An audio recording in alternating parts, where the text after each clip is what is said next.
ଭକ୍ତକବିଙ୍କ ରଚିତ ବର୍ଣ୍ଣବୋଧର ଅବିକଳ ସଂସ୍କରଣ ମୁଖ୍ୟମନ୍ତ୍ରୀଙ୍କ ଦ୍ୱାରା ଉନ୍ମୋଚିତ। ଓଡ଼ିଶା ଏବଂ ଓଡ଼ିଆ ଭାଷା ପାଇଁ ଯେଉଁ କାଳଖଣ୍ଡରେ ନିଜର ଅସ୍ତିତ୍ୱ ଓ ଜାତୀୟତା ପାଇଁ ସଂଗ୍ରାମ କରୁଥିଲେ, ସେହି ସମୟରେ ଭକ୍ତକବି ମଧୁସୂଦନ ରାଓ ଛବିଳ ମଧୁବର୍ଣ୍ଣବୋଧ ବହି ପ୍ରକାଶ କରି ଆମ ରାଜ୍ୟର ହୃତଗୌରବ ଫେରାଇ ଆଣିଥିଲେ ବୋଲି ଓଡ଼ିଆ ଭାଷା, ସାହିତ୍ୟ ଓ ସଂସ୍କୃତି ବିଭାଗ ପକ୍ଷରୁ ଆୟୋଜିତ ବର୍ଣ୍ଣବୋଧର ପୁନଃ ମୁଦ୍ରିତ ସଂସ୍କରଣ ଏବଂ ଡିଜିଟାଲ କପି ଉନ୍ମୋଚନ କାର୍ଯ୍ୟକ୍ରମ ଅବସରରେ ମୁଖ୍ୟମନ୍ତ୍ରୀ ଶ୍ରୀ ମୋହନ ଚରଣ ମାଝୀ କହିଛନ୍ତି। ଚଳିତ ବର୍ଷ ଏହି ପୁସ୍ତକର 10,000 କପି ଛପାଇବା ପାଇଁ ରାଜ୍ୟ ସରକାର ଲକ୍ଷ୍ୟ ରଖିଛନ୍ତି।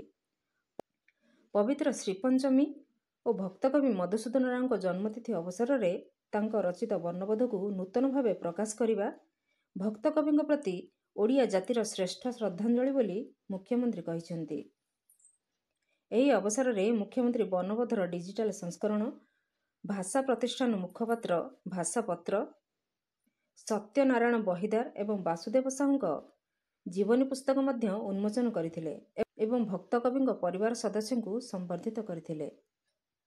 ଉପମୁଖ୍ୟମନ୍ତ୍ରୀ ଶ୍ରୀମତୀ ପ୍ରଭାତୀ ପରିଡ଼ା କହିଥିଲେ ଯେ ବର୍ତ୍ତମାନ ସମୟରେ ସ୍ମାର୍ଟ କ୍ଲାସରୁମରେ ପିଲାମାନଙ୍କୁ ଚିତ୍ର ମାଧ୍ୟମରେ ଶିକ୍ଷାଦାନ ଦିଆଯାଉଛି। 1893 ମସିହାରେ ଜନ୍ମିତ ଭକ୍ତକବି ପିଲାଙ୍କୁ ସ୍ମାର୍ଟ ବହି ସେତେବେଳେ ଧରାଇଥିଲେ। ସେତେବେଳେ ସ୍ରଷ୍ଟାମାନେ ସାହିତ୍ୟ ମାଧ୍ୟମରେ ଜନଜାଗରଣ ସୃଷ୍ଟି କରିଥିଲେ।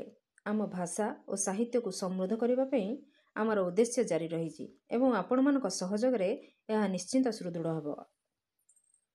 ବିଧାୟକ ବାବୁ ସିଂ କହିଥିଲେ, ଆମ ସଂସ୍କୃତିକୁ ନେଇ ଆମେ ଗର୍ବ ଅନୁଭବ କରିଥାଉ।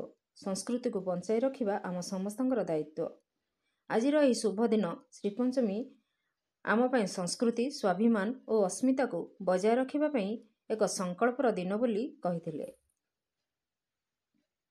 କାର୍ଯ୍ୟକ୍ରମରେ ଓଡ଼ିଆ ଭାଷା, ସାହିତ୍ୟ ଓ ସଂସ୍କୃତି ବିଭାଗର ପ୍ରମୁଖ ଶାସନ ସଚିବ ଶ୍ରୀ ସଞ୍ଜୀବ କୁମାର ମିଶ୍ର ସ୍ୱାଗତ ଭାଷଣ ଦେଇଥିବା ବେଳେ ନିର୍ଦ୍ଦେଶକ ବିଜୟ କେତନ ଉପାଧ୍ୟାୟ ଧନ୍ୟବାଦ ଅର୍ପଣ କରିଥିଲେ। Bureau report, Nagaraj news.